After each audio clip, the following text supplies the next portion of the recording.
live on the day of my birthday. Hey. And I got to tell you, Happy birthday, Mayor. Oh, thank you. Thank you very much. I am advising President Trump to, give up this Canada thing because King Charlie Chuck came to what do they call him as a you call him King? You can't use nicknames for him. Well, I mean, I am a knight, so I got to be careful here. King Charles II came to Canada. You don't remember that Canada is a monarchy. Here we are offering it a democracy, and they want to go back to kings. I thought we got rid of them like 200 and something years ago, right? Many years ago. But there he is. Isn't that a frightening? I mean, doesn't he scare you? He looks like a real tough guy. See all those medals? That's a lot of medals. Wow. I tell you what, King, we'll give you America. Boy, you are tough. Looks like you don't even know where he is. This looks a little like a Biden thing, doesn't it? Come on, look at the face. Look. Look. There's not much affect there. Of course, the one that really calls the shots, or that was the wrong picture, is this one here. Now, she's a beaut.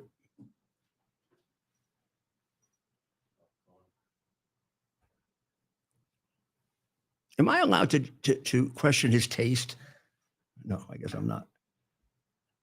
But I mean, what's he putting his nose in there for? This is between us and the Canadians. The Canadians is an owned country. I mean, we know you're the king, sort of, but nobody really pays attention to that, Charlie. I mean, really, and we don't accept kings over here. Right. And we're wondering what our good friends in Canada are doing with a king. So Trump is being very nice about it.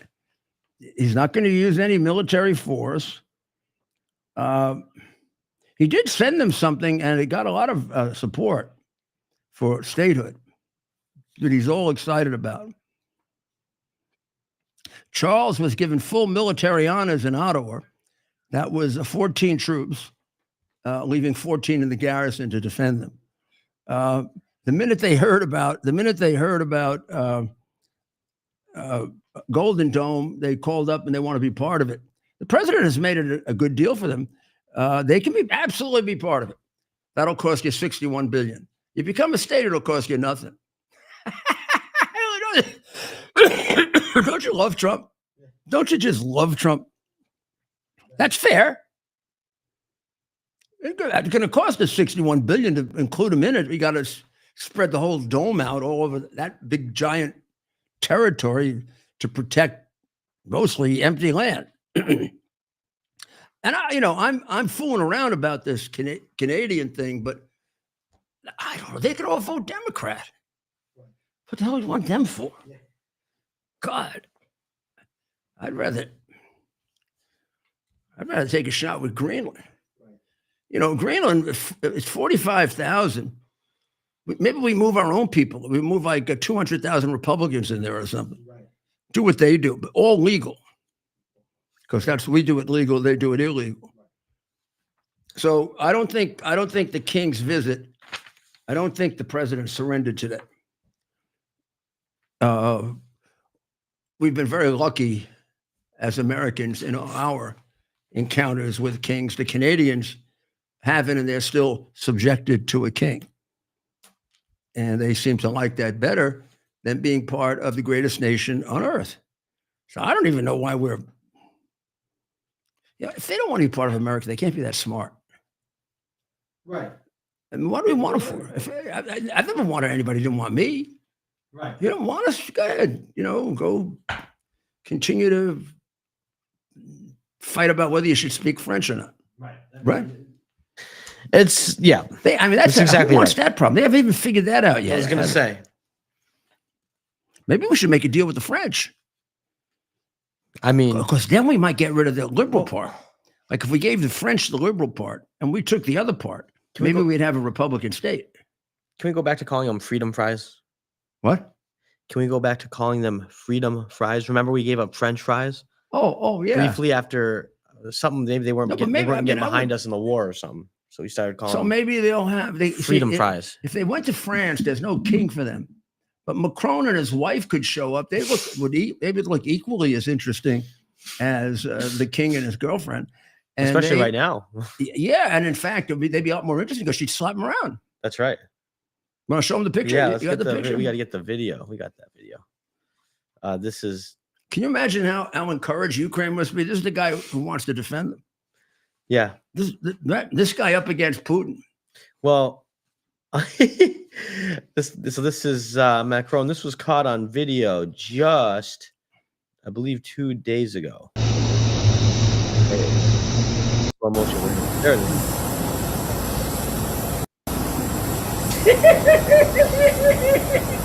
Look at how he's. Here's a slow motion version of it.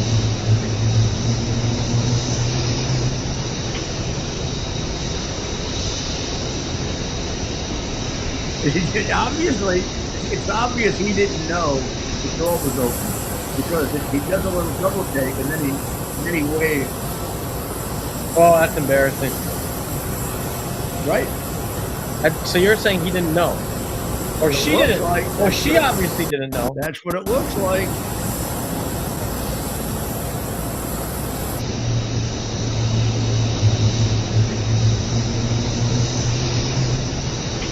Boom! Pushed it in his face. He looked over. Oh, yeah, you're right. Yeah, it takes him a second. He's like, oh shoot, the camera. Look like, oh my God, they're looking at this. I didn't know that. That was funny. Oh, nobody was hurt. We can laugh a little. So is Christina there? Oh, she'll be on in about 10 minutes. In about 10 minutes. Okay. Well, we're going to be talking about, let me show them the book here. We're going to be talking about this book by that lady right there. Click on it again to get rid of the background. Here we go. No. Just click. Just tap it. Yeah. That's the book. And the introductions by someone you might know, Donald J. Trump. And she was, you'll remember her. Well, you should remember because she was one of my assistants during the representation of the president involving the stolen ballots. And she's been through hell. I mean, she's co-defendant of mine in Arizona. And this was a former Marine, by the way, and lawyer for the president. And the lawyer who happened to be there when the FBI conducted their illegal raid on Mar-a-Lago, the only one there. She had to handle the whole thing. She did a great job of documenting, and part of the reason that case is gone. So she'll be on to discuss that and plenty more, though. She's quite knowledgeable in many, many areas, but certainly on this whole situation of what was done to destroy our criminal justice system and our legal system and how it can be fixed. So Harvard is in the short hairs, right? Right. President's got them right where he wants them. They put out their own report, I think, saying that they're anti-Semitic. Well, that's good. And why would a federal government be required to give money to a school that's prejudiced against Jewish people and acts that way and allows demonstrations that make it impossible for them to go to class, allows demonstrations that will inevitably lead up to their being injured and hurt, allows demonstrations like, I was going to show a picture of one here.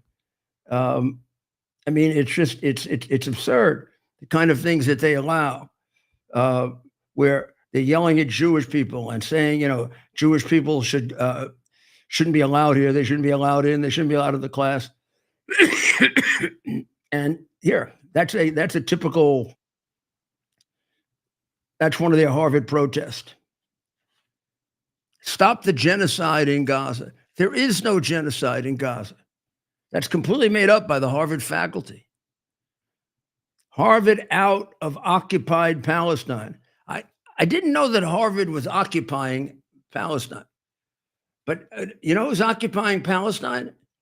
Hamas. That's just a simple indication that this school is worthless. Right. They don't teach history. I bet most of these people could tell you their pronouns, though. Or can you have more than one pronoun? Well, that was my question. What if you identify?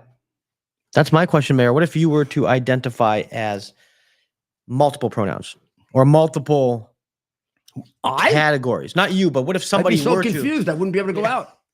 Well, that would right. What do you? Well, I don't know. I mean, if people ask me, "Are you a he or a she?" and I don't know, I would go see a doctor. I would. Right. If I woke up one morning and I said, "I don't know if I'm a he or a she," given the physical evidence I have in front of me that I'm a he, I would conclude that I've lost my mind and that I'm like one of those people that thinks he's George Washington. Yes. Like, isn't it insanity being divorced from reality? I mean, like being totally divorced. The more removed from reality you are, the more insane you are. Right. So if you got a penis but you think you're a woman, you're divorced from reality. Right. There's something there telling you, any sane person. Well, there's one thing we can be sure of. Yes. Like when the kid gets born, right? You look at the kid and you say, "Oh, that's a girl. That's a boy." Yeah. You know, I watched Rocky Kanaka, right? You love Rocky. That's your Yeah, guy. I don't even know Rocky, and I support his show so much. We gotta have Steven reach back out to him. Rocky, you know, when he goes into the shelter to deal with the dogs that are sometimes violent, sometimes extremely depressed because they've been abused or they've been given up by their master after 10 years. Now the master doesn't want them anymore because it's going to cost them money. No. These dogs are like ready to die. And he is very, very careful in the way he deals with them, not to aggravate them or get them upset. Yeah. And you learn a lot. You learn a lot about how the way to deal with people. Right. I mean, and how they can get misconceptions but I don't know how the Democrats could have gone this far. I just don't get it. I don't get it. So what do we especially want to ask Christina? Well, of course, we will want to learn. I'd like you to describe. We know the book. We're going to describe the book. Right. And I'd love to maybe have you kind of go into a little bit more about 2020. That's when I met her. I'd already met you on a couple campaign visits before. She has point. But post 2020, she's already written her book on that. You're right, and we have talked to her about that. And we went in depth really about good. that. Really good. And it contains a lot of things now that are very, very helpful to go back and have, because part of what I was always worried about is this would be lost to history, which is why I went to the state legislatures and presented the evidence. Right. So it would be somewhere and it would be listed and people would know, would know what was going on. Well, that's why books like this one are so important. And boy, are we blessed to have somebody like Christina Bobb, right? To be on, I guess we call it our side, but really the objectively right side of history, because she's somebody who's been a part of this fight now for years.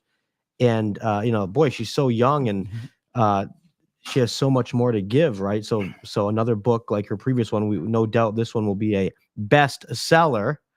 It's just so important that folks like her continue to talk about it and are willing to talk about it. Of course, with the support of people like you and President Trump. And they can learn history, because in Ivy League institutions, you don't learn history anymore. Right. And they're still going to try to sequester this thing and censor her. Right. And they'll keep playing up the likes of Jake Tapper and his fake book. But the real books, the real stories, the ones that the people really need to hear or need to read, right, are often stifled and censored. But Christina Bobb, no doubt, will be able to get this thing out to the masses.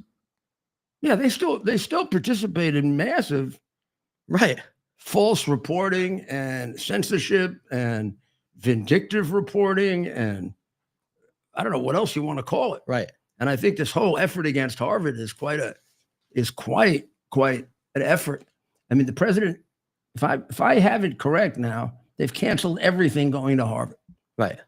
That's my understanding. President Trump has basically ended all federal funding. Now, I don't understand how the courts can interfere when he says, I want to see the backgrounds of all the foreign students that came in here.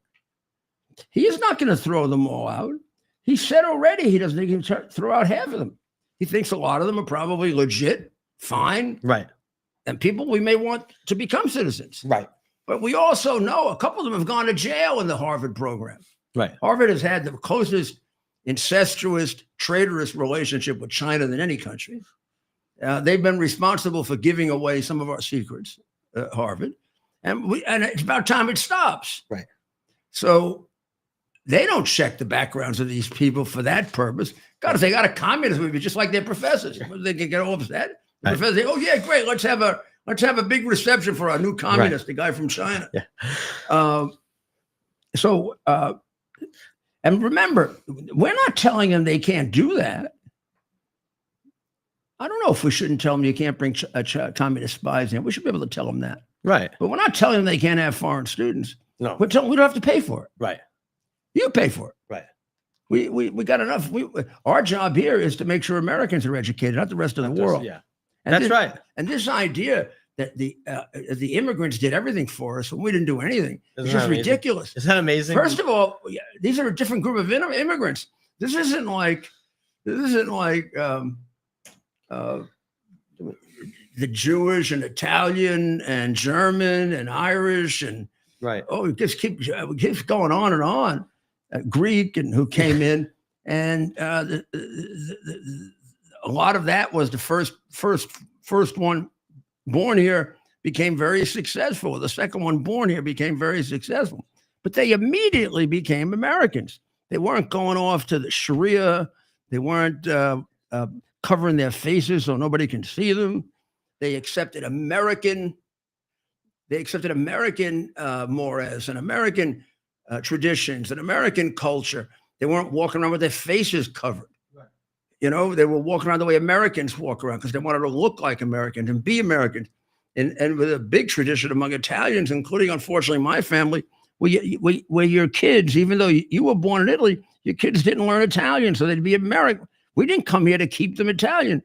We came here to make them Americans and still be proud of their heritage. Well, I don't see that among a lot of the Islamic people. They're still walking around with those stupid things around their head. And there's no desert here. That's to keep stuff out of your ears. Right. That's right, Mayor. And so many good points. But we do have a special guest. Can we click on that? Click on the board one more time. Let's get rid of the white background. Click on your screen. If you notice, no, just click on it once. See? Yeah, that's good. Then we got the full black background. So we're going to bring our guest on right now. She's the author of the new book, Defiant, with the great foreword by someone we all may have heard of, President Donald Trump. Christina Bobb joins the show. Here's Christina. Hey, guys. Christina, how are you? I'm good. Cover. Happy birthday, Mr. Mayor. Thank you, Christina. Great cover, and I like the forward. Yeah, thank you. I love the forward. I'm so grateful that he wanted to do it. So let's first of all, where do we get this? It's available on Amazon right now. Its release date is September 9th. So if you pre-order it today, it'll be on your doorstep September 9th.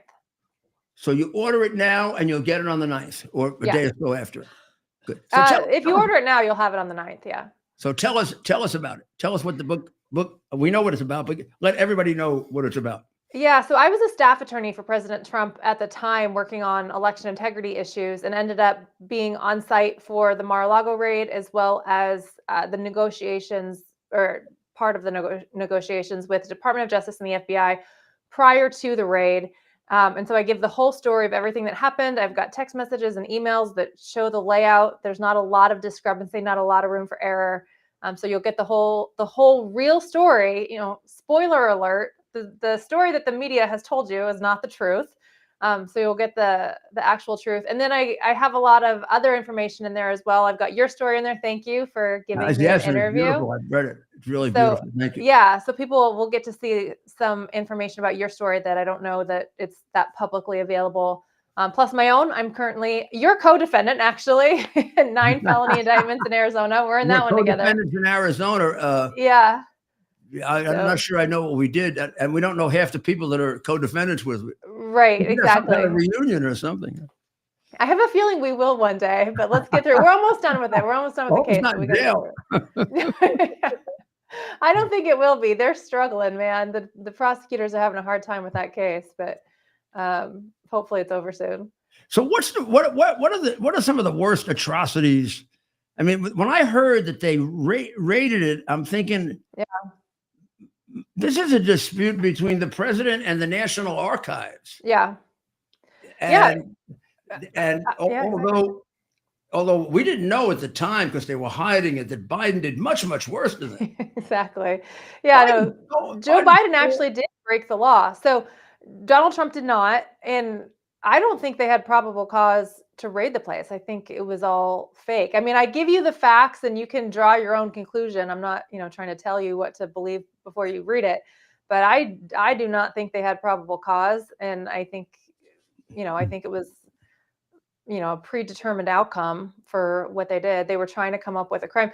Donald Trump was in lawful possession. I don't know. It's unclear to me if they forgot about the Judicial Watch versus NARA case, the National Archives and Records Administration, because that clearly lays out by an Obama judge that it's the president and only the president who gets to determine what he takes with him from the White House. I mean, it's unequivocal. And it was when Judicial Watch, where I now work, Judicial Watch was trying to get records from Bill Clinton. This was back in 2012. And the court was like, sorry, it's up to the president. It's not a penal code, and nobody else gets to tell the president what he can and can't take. So then why, 10 years later, why did that ruling change somehow in the minds of both NARA and the Department of Justice? And they decided to raid Mar-a-Lago. I think the readers will be appalled at the level of depravity that these people went to. I should hope so, because I think even the legal theory is completely questionable. This statute, at best, I don't even think it's questionable. I think they're flat out wrong. I mean, I don't think there's a lot of room to argue. Yeah, I mean, and the statute doesn't have a criminal penalty. Exactly. You have to go report one from another statute. It was obvious that Congress did not see this as something where you needed criminal penalties, because this was going to be kind of always happens. The president and the want certain papers, and the archivist has an interest in certain papers, and they fight it out. Yeah, and there's no evidence anything was destroyed here, right? Or there was anything particularly sensitive here. That's exactly right. And President Trump's defense team argued that to Judge Cannon, and DOJ responded and said, "Oh, no, we're not challenging the fact that he had the right to take the records. We're saying he mishandled them once he had the records." And then if you go and you look at the indictment, the only way they're accusing him of mishandling them is in their negotiations with them. So it's like, if you hadn't opened this, if you hadn't created this scenario, first of all, I don't think Donald Trump or anybody on his staff did anything wrong anyway. But regardless, it never would have happened if you hadn't created a fake criminal case. Right. So, yeah. It's one of those theories like Mueller used to come up with, like Russian collusion. Yeah. I've searched high and wide, and this doesn't exist. Title 18, I can't find collusion. Yeah. There is no crime of collusion. Well, it's one of those words that sounds nice, and it sounds like a legal word. And so, if you're not a lawyer, or even lawyers that aren't, in that area of law, might go, "Oh, well, that sounds criminal." And of course, the phony professors will not grant the fact that the theory that they used at the end, they didn't believe in, because they have a footnote way along in the tedious report that says that there's a division of opinion about whether, if you take information from a foreign government, that's the same as taking a monetary contribution. Well, they have to throw that in there because all of their people do that. But that was the crime. The crime was taking information from a foreign government. Now, you're not allowed to take money from a foreign government. Right. And is a specific amount. And the question is, can you monetize information? Half the professors arguing about this say yes. Half of them say no. So how does that get resolved? It gets resolved as a civil case. Right. You never bring as a criminal case where there's doubtful illegality. Exactly. Only animals do that. Animalistic prosecutors. Right. And just the level of aggressiveness. I mean, you know better than anybody. I mean, maybe second only to Donald Trump, how aggressively they came after you. And that's one of the things that I think is really important about this book, is it's easy for the American public to look at you or to look at Donald Trump and say, "Oh, it's really awful what they're doing," but they're only doing it to like big famous political people. And They're not. It's just not true. And even as you and I are sitting here talking today, there's about 60 other people in the same position that you and I are currently in Arizona, in Nevada, in Michigan, in Wisconsin, and in Georgia, who are still fighting for their freedom from 2020 because Democrats are still prosecuting them and Republicans are allowing them to do it. And so I really want people to understand, yeah, there's a lot of good, salacious detail that's, interesting that people will want from this book, but it's also important that people take away it's still happening, and it very well could happen to anybody who reads this book if we don't stop this push to criminalize political opposition. It's terrible. I mean, and the case in Arizona and the case in Georgia are, I'm not sure I can comment on them, but they're garbage. They're absolutely garbage. All you have to do is read. Yeah. Georgia, the real question. I mean, there's only one criminal in that case, and it's Fannie Willis. Fannie the hoe. I mean, she made $1 million so she could go on vacation with her boyfriend. Yeah, no, it's absolutely absurd. And you know a damn thing about RICO. Yeah, and I don't know if you watched or not watched, but have followed the Wisconsin case at all, because you've got Ken Chesborough, Mike Roman, and Judge Trupis are the three defendants in Wisconsin. Judge Trupis actually went to Josh Kaul, the Attorney General of Wisconsin, and said, "Hey, we've got this plan in place. We want to implement it following the 2020 because there's still open litigation about the alternate electors," and got approval from Josh Kaul's office to move forward with it. And they did. And then they got indicted for it. So like all of the cases are bad. And I go through. What were they indicted for? I think it was forgery. I have to go back and look at the exact charge, but I think it was similar to, there's this template of how to charge Trump people that they just kind of blanket rolled out across the country, whether they had facts or not to support it. So I think it's along those same lines, but they're going to have a real hard time because there's a written opinion from Josh Kaul's office saying that there was no illegal activity in Wisconsin in 2020. And then they indicted 3 people for supposed illegal activity. So what? Like, how did that happen? What's the status of that case? I mean, it's painfully slow. All of them are going painfully slow. Like even in Michigan, the Michigan electors, and then Matt DePerno for separate reasons, who just so happened to be the Republican challenger to Dana Nessel. He got indicted. Yeah, this was in August of 2023. Right. And so that was almost 2 years ago, and they still have not made. So Matt DePerno did not go through a grand jury process. Mm-hmm. Michigan is one of the states that you can have a preliminary hearing and the judge makes the finding of probable cause. So Matt DePerno has been indicted for almost 2 years, and they have not made a preliminary finding. So they don't even have probable cause yet established in Michigan, and they're just ruining his life. It's really ugly what they're doing, and people need to be aware of that. Well, your book is a great contribution, Christina. It adds to the other contributions and self-sacrifice you've made for your country, starting back when you were a Marine. People, I think, see you on television commenting, and they're helped a lot by how well you explain things, and you just keep going. I mean, well, thank you. We're going to expose this whole thing for the benefit of the country. Yep. And not necessarily out of vindictiveness, but justice and deterrence. 100%. Our nation, we can't survive on this trajectory, at least not with the freedoms that we've had in the past. We have to have a course correction. Well, God bless you for doing it. And good luck with Defiant. People can get it on Amazon right now, and then you'll have it in a few days. And we'll have you back on when we get a chance to go through it a little more. Okay? Yeah, absolutely. Thank you, sir. Happy birthday. Thanks, Ted. And thanks, you for Christina. The happy birthday. She is the best. Isn't she the best? She really is. And again, we really enjoy seeing her on Newsmax, right? That's right. We always applaud when she's on. We do. And I met her when she was helping you big time right after 2020. Oh yeah, she was. I mean, she's a very, very, very good lawyer. My goodness. Right. She does so many things that people lose track of. Oh, was she a lawyer? Of course, she's a lawyer. Right. Good lawyer. Right. Yeah. She was a great lawyer. She was there with you. Throughout right after 2020, I'm thinking November, December, when you came over to the campaign office, and man, got a lot of stories to tell from those days. So Mayor, we're now awaiting. We have another special guest coming up. I'm not giving it away.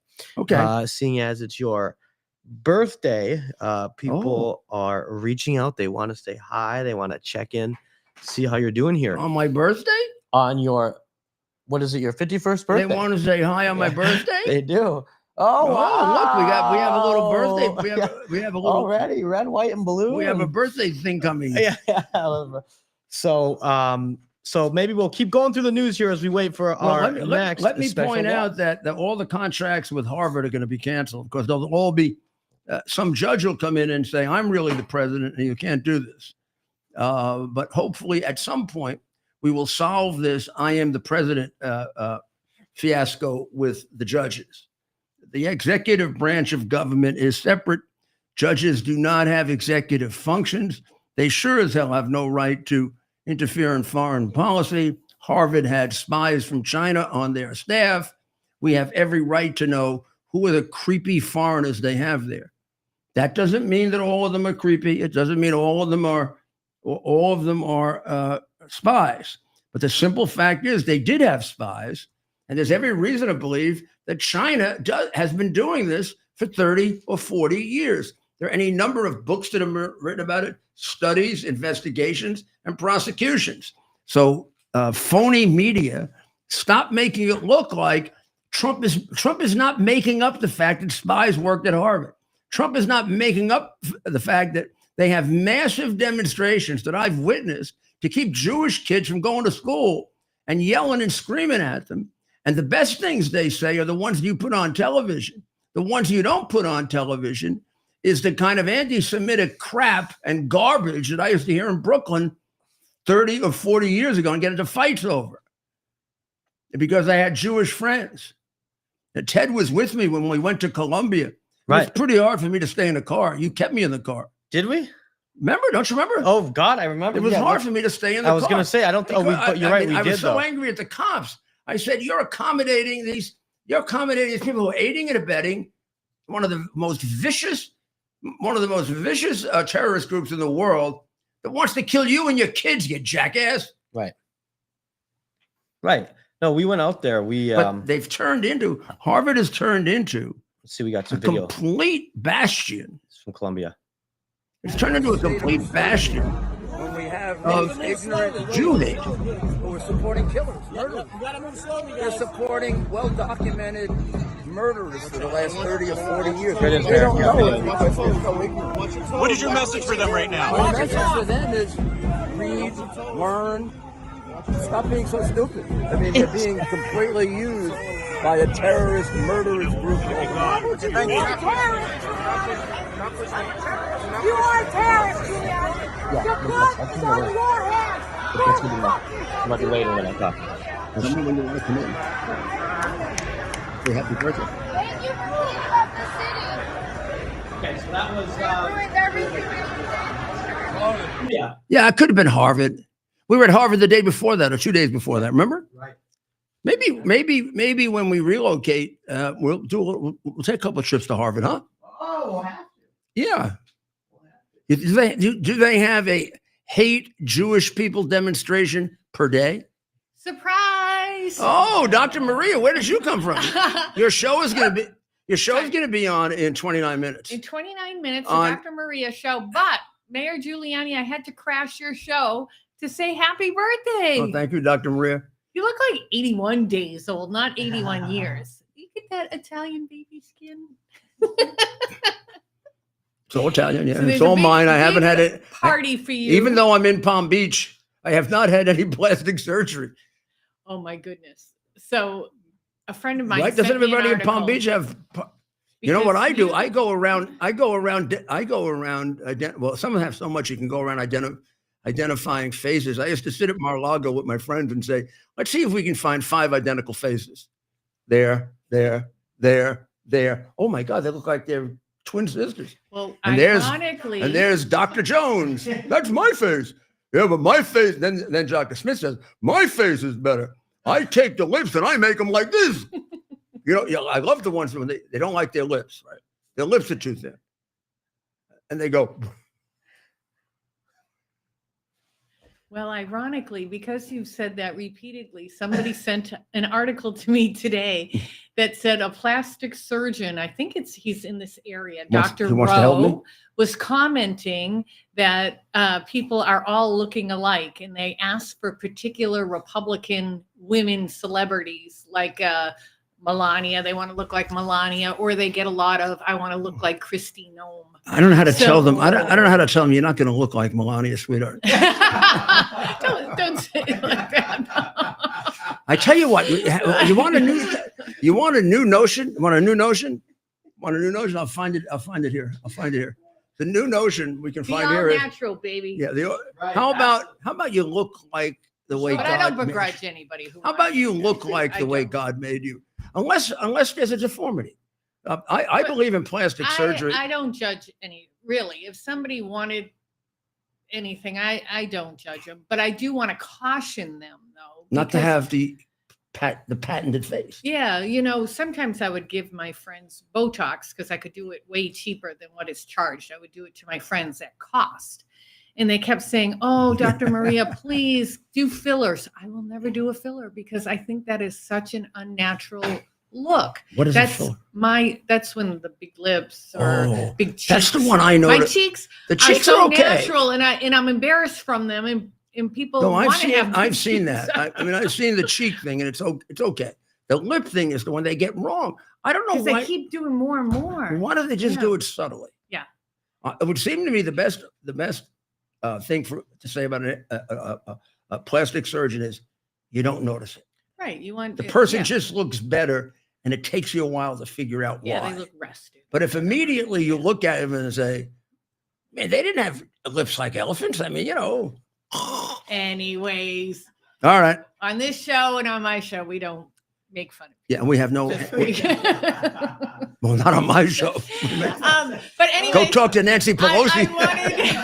I wanted to say happy birthday, Mayor. Thank you, It's Doctor. wonderful to Thank you, and work thank you for with keeping me healthy.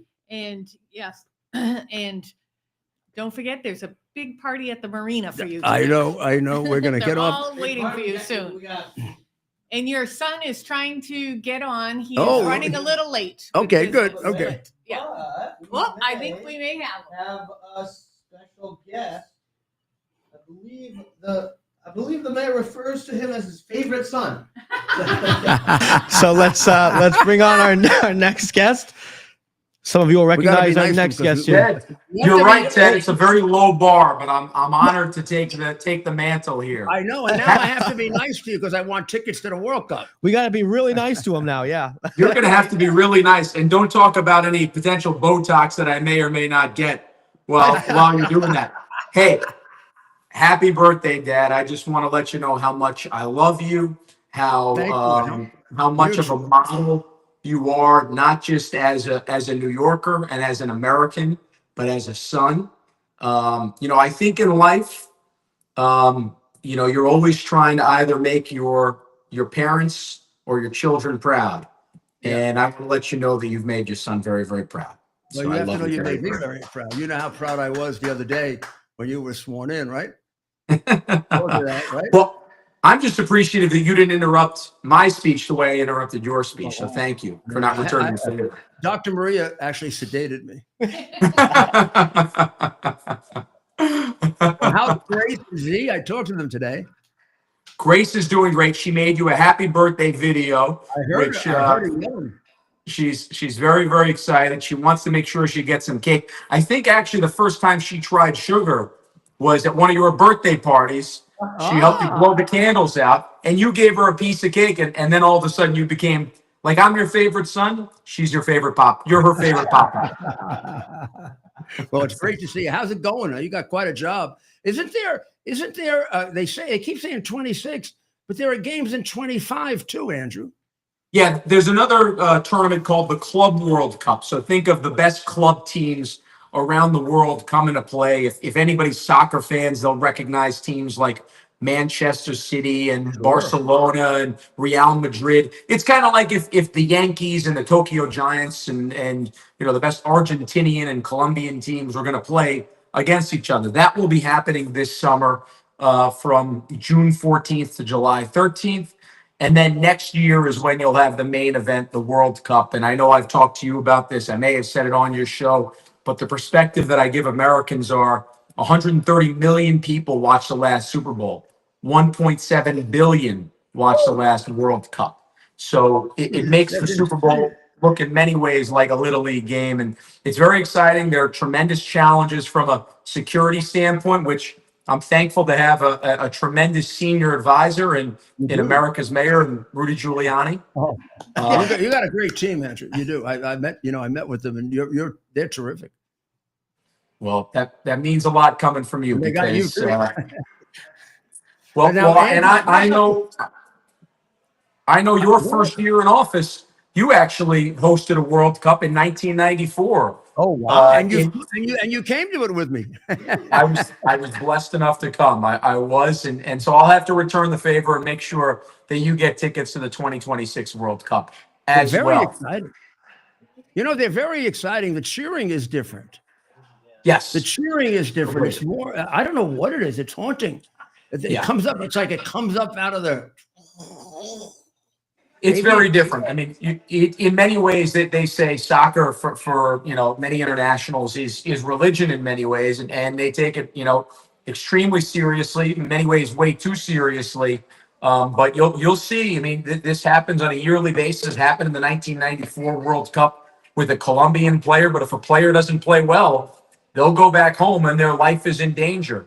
And you remember that there was a Colombian soccer player that kicked a ball into his own net by mistake in the Meadowlands, and 2 weeks later in Colombia, they assassinated him. So that's in Colombia. yeah, exactly. So in many ways, you're dealing with emotion past logic. I have to tell you, when you're mayor, you don't want to see anybody die.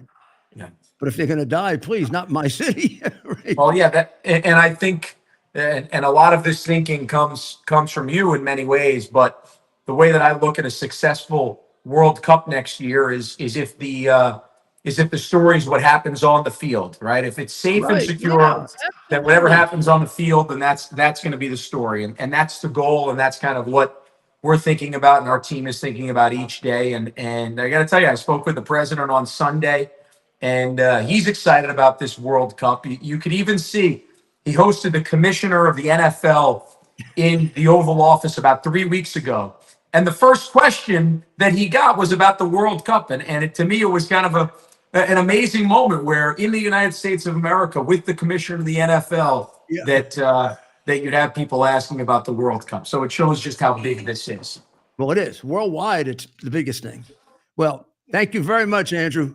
Oh, hold on. I think your favorite daughter-in-law is going to come on the show quickly. No, and wish you a very, very happy birthday. Happy birthday, Dad. Happy birthday, Z. You look beautiful. What's that big watch behind you?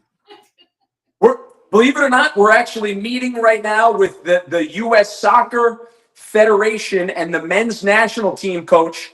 But the only place that I could find a place to do this was in the bathroom. So we're in the bathroom over here.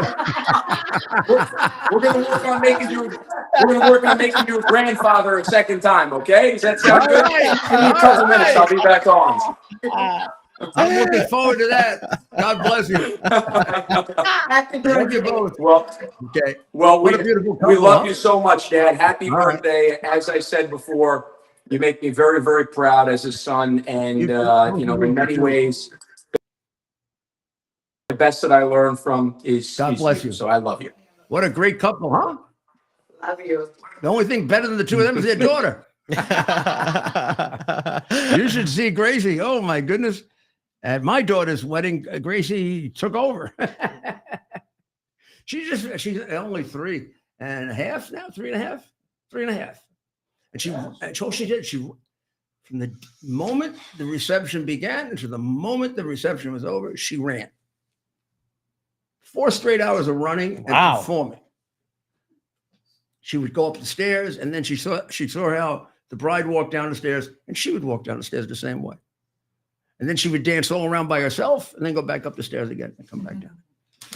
And then she would come over to different people, including us, to make sure we were paying it, to remind us to pay attention to it. It was so funny. So Harvard is getting what it deserves. And how they can say We can bring people in from foreign countries. We're not going to tell you who they are. When a good portion of the world wants to spy on us, or they want to sell human beings here, or they want to sell drugs here, or they want to steal our technology, or they want to kill people who have cryptocurrency keys. How about that one? How about that guy? They beat the guy up. They urinated on him. I just was seeing that today. Very bizarre story. That's a whole new one. I mean, we're inventing crimes every day. I think there must be double the number of crimes than when I was U.S. attorney. So Harvard, why don't you cooperate with this? God, there's no value in allowing people to march around, and Right. you're not training them for anything to have them march around supporting a terrorist group, not letting them. Obviously, they're not well educated at your institution. They think the country is occupied. So that's why they're all upset. It isn't occupied. It's not been occupied for two decades. The country, the people that occupy it are the terrorist group, which is why the problems exist. The reason they're starving is the terrorist groups. It's impossible to get the food to the people. The terrorist groups take it when you bring it in, and you don't want the Israeli army to bring it in. So you have the UN bring it in, and most of them are part of the terrorist group. You know that whole UNRWXYZ is a terrorist organization. We don't even support. I think we may have even designated them a terrorist organization. I'm not sure. I know we don't give them money anymore. We don't. I saw an article and a speech that Robert Kennedy Jr. gave to WHO, the World Health Organization. We don't fund them anymore either, and we were 3/4 of their funding. So they must be going around like, ooh. Yeah. China gave them 50 million. We used to give them like 2 billion. Right. Yeah, right. Come on, China, come up with the 2 billion so you can really go broke. We're also going to require the vetting of all students. Now, this is bad because some of them may not get vetted in time to make the next semester. Well, that's not my problem. My problem is to make sure you're not a killer, huh? And don't tell me, yes, there are any number of students that come in for a good reason. But then, yes, there are a large number of students that come in because they are radical communists, radical maniacs, radical Islamics, and radical who knows what we're going to discover. And we have a right to protect our educational system, that you don't come in and ruin it for our kids. And we have a right to look at the world realistically and not under the Marxist lens that you put over it. So somebody did make the point that of all the different conspiracies that we talked about last night, and later this week or next week, I'm going to lay them all out for you. There is one, but it does kind of fit the one I was thinking in a way.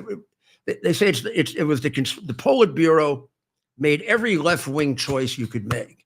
If you go through the choices that Biden theoretically made when his mind didn't exist and he didn't know who he was and his wife had to feed him, every single choice went left, left, left, left, communist, communist, Marxist, Marxist, left, left, left. So, gosh, that sounds like treason, doesn't it? Yeah. You're moving a country so that it can accommodate a country that wants to take you over in 2049. Gee, that sounds like that could fit into my RICO case. Get a little more time on them. Well, there's this case in Grapevine Lake, Texas. And of course, an illegal immigrant, right? Whose name is going to be hard for me to pronounce. Jacqueline Alexandra Gonzalez. Jacqueline, no, not so bad. Jacqueline Alexandra Gonzalez. She is suspected of fatally striking an 18-year-old girl, Ava Moore, with a jet ski. As Ava Moore was kayaking on Sunday evening on the lake, on Grapevine Lake, and then immediately fleeing from the scene. Now, Ava Moore is a all-star basketball player. She's a 2024 graduate from Fort Worth Timber High School, Fort Worth Timber Creek High School. She was taken to the hospital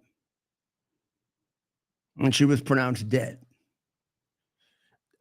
She was taken from the scene the way the judge, in Wisconsin tried to get the illegals that guy had beat a woman with a pipe 17 times. And the judge helped him escape by misleading the immigration service and then letting him out the back door. Well, this group, do we have the picture of this, Ted? Of their grabbing her and getting her out? The video of this? Yeah. We don't have much more time, so now you should know that Ava graduated from the U.S. Air Force Academy. This didn't have to happen. Now, we talk a lot about the crimes that are killing Americans that are done by the Biden illegal invitees and criminals, and the disproportionate number of criminals among these people. This is a little different. This is more like a traffic accident, although it may have been very, very negligent. It may not have been. We have to look at the facts. But the reality is an awful lot of people are getting killed by reckless drivers. Do you know why? Many of these people don't know how to drive, and they get licenses anyway. One city that was exposed, remember the city that was exposed for killing cats or killing dogs or something like that? It turned out that it was a different city where the cats and the dogs had been killed. This city, people were dying because cars were flying up on the sidewalk. And it was in a state of panic. And the governor, the governor who is responsible for all the illegals coming in, had to send the National Guard there to calm down the streets. One woman at Christmas time was bringing out her garbage can. She put it on, and this car came up over her grass and into her driveway and ran her over and then just took off. People were getting killed there. And you know why? Because the state gave them a special license, because it would be too hard to have them all tested before. So they just gave them a license to drive without thinking about, do they know how to drive? A lot of people in Haiti do not have cars. A lot of people in Haiti are never taught to drive. And these were Haitians. And then they get a ticket and they drive, and they just think of what it's like in a moderately complex city if you don't know how to drive and you're driving. And you're a somewhat irresponsible person anyway. I mean, you're not a person. I mean, we would have to grant that the people who come in legally are more organized and more responsible than the people that come in illegally. Or do you want to fight over that too? You don't think that going through the process of doing all that shows a certain degree of discipline that somebody else doesn't have, and therefore would make a better citizen for this country? Weren't we doing better when we bring in citizens that way? You know, when some idiot made the speech that 90% of our Fortune 500 companies are found by immigrants, that's not true. They are founded by the sons and daughters of immigrants, or the grandsons and granddaughters of immigrants. There's something like only 2 that were founded by immigrants. The trick here, the trick here is not immigration. The trick here is assimilation. You can be an immigrant and be useless. You can be an immigrant and be terrific. It depends on who you are. It's like Abraham Lincoln said, when the immigrant said to him, how can I ever be as good an American as somebody that came in on the Mayflower? He said, just believe in the country more. This country is not based on how long you've been living here. It's not based on if you came in on the Mayflower. It's based on how well do you understand the prevailing values of this civilization and how dedicated to them are you. If you're very dedicated to them and the person from the Mayflower has forgotten them, you're a much better American. But notice what Lincoln said. Lincoln said, you got to be assimilated. You can't come here and go live in your own little Islamic extremist community, try to have them put in Sharia law, constantly walk around with your head covered. And when people came here from other countries, they gave up the costumes of their country, right? And they dressed as Americans. And then they would have festivals, and they do even to this day, in which they showed the beautiful costumes from their background and from their, but they didn't keep walking around with whatever the heck they wore in Sweden or Italy or. In fact, I do know, and I'm sure this is true of other immigrants, because of my family, my grandfather and grandmother, maternal and paternal, who didn't know each other for the first 20, 25 years of bringing up their children and came from very different parts of Italy, both had the same idea. You had to learn English. They didn't speak Italian at home. Now, I think they made a mistake, to tell you the truth, in terms of the linguistic abilities of their kids. But they wanted them to be, they wanted to have a crash course. Well, my grandfather used to say, and he had an accent, I didn't come to this country to be like we want. I came to this country so you would have opportunities, so you would have wealth. If you want to go back to Italy, go back to Italy. It's stupid. He would tell his friends that. His friends, some of his friends were very concerned that his two sons went off to fight in the Navy and the Army, and they'd be fighting against Italy. And he said, Italy's not my country anymore. I came here on purpose. They said, we want to go back. I said, well, you want a loan? Go back. And nobody went back. Of course, they didn't go back because America was much better than Italy. And it was much better than Ireland. And it was much better than England. And it was much better than Germany. And it was much better than Puerto Rico. And it was much better than the Dominican Republic. And it was much better than, and it's much better than every place. Now, don't take that as a sign of my arrogance.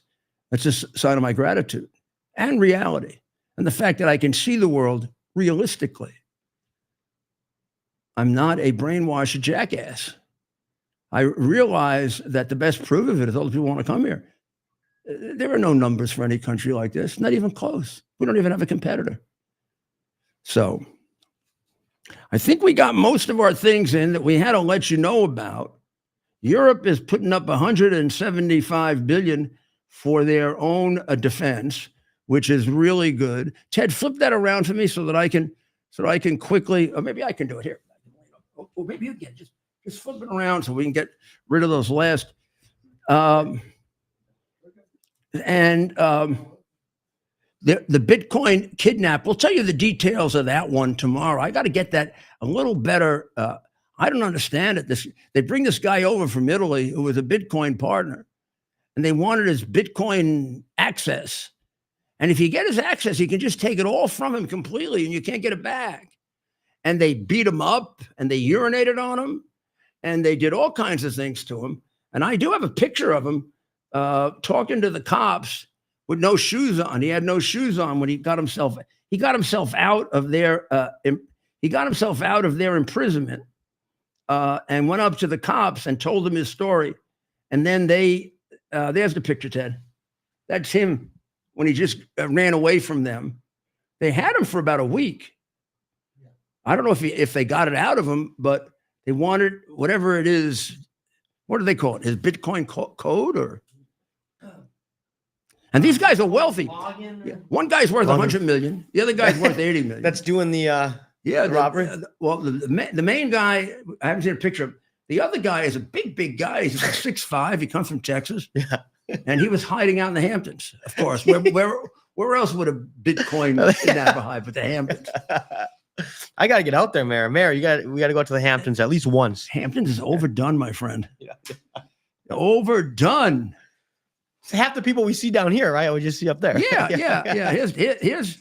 Here's the one that's the big guy right here. I have one of these pictures of him. You can see him right there. So did they catch them all? There was a girl involved, but she was let free. Now, is she not involved, or is she? Is she talking? Mm-hmm. We always like us prosecutors like people who talk. Right. The victim, or at least it appears to be the victim. You never know what went on here. Is Michael Talentino Teofrasto Carteron. And that's the guy with the no shoes on right there. And they were partners. He was partners with this other guy, Waltz, like the guy in The Godfather, the director of The Godfather, Waltz. And apparently they broke up their partnership. But Waltz kind of smoothed it over and had him come over from Italy, I guess on the idea they're going to have a peaceful resolution of it. Right. And immediately they grabbed him and put him in a little prison and started beating him up. And as I said, urinating on him and kicking him around. They pistol whipped him. They cut him several times with a chainsaw, and they urinated on him. But they don't say whether he gave up the number and what can be done about it now. I mean, I don't know. Can they take all their? Can they police go into their records and just take out the appropriate amount of money? I don't know. Yeah, I got to learn more about how Bitcoin works. Bitcoin mining, Bitcoin, cryptocurrency. So also tomorrow we're going to bring you up to date because I would really like to have Dr. Maria explain this to you. That there is a bit of an outbreak of COVID in New York right now. And there's a major outbreak of something in China that they're hiding. And it's getting, I've reported on this to you before in small doses, but there's a very big article about it in this week's this week's Epoch Times. And apparently it's confirmed now by enormous numbers of hospitalizations. And given China's record, this is something at least we want to know about, right? Right. And they got to kill an awful lot of us last time and got away with it because they paid off Biden. I mean, amazing. Well, let's pray for the people of Israel, and let's pray for the people of Ukraine and the people of Iran. I hope the president makes his decision about what to do with regard to Putin in less than 2 weeks. It seems like the inevitable here is being delayed too long. And it just makes us look, it just misleads them. That's all. It makes it harder. And let's hope that we don't trust a piece of paper with the reign of terror. They have to be incapable of ever being able to have nuclear weapons. This is not about America. It's about the world.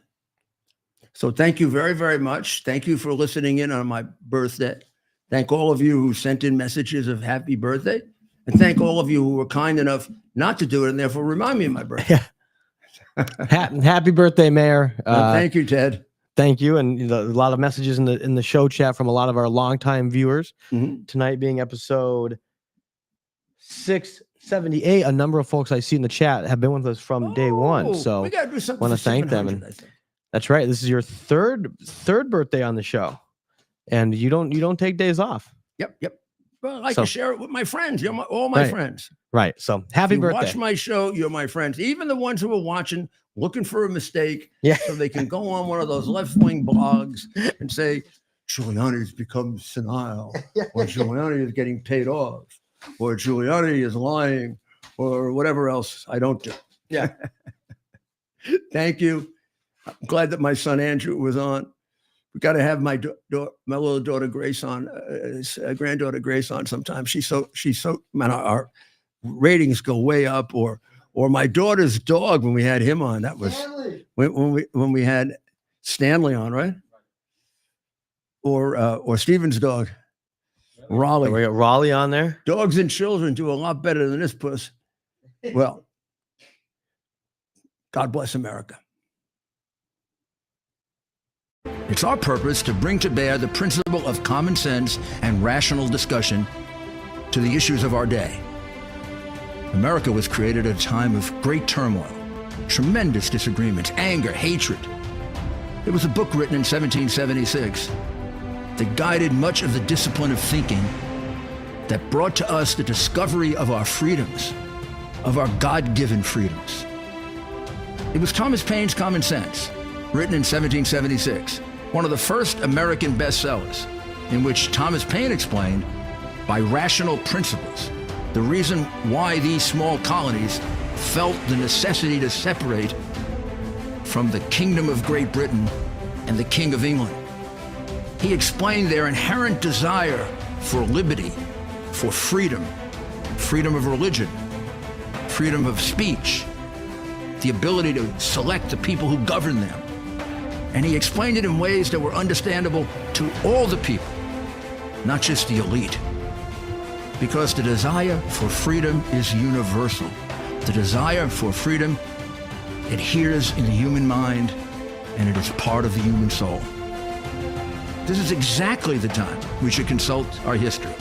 Look at what we've done in the past and see if we can't use it to help us now. We understand that our founders created the greatest country in the history of the world, the greatest democracy, the freest country, a country that has taken more people out of poverty than any country ever. All of us are so fortunate to be Americans. But a great deal of the reason for America's constant ability to self-improve is because we're able to reason, we're able to talk, we're able to analyze. We are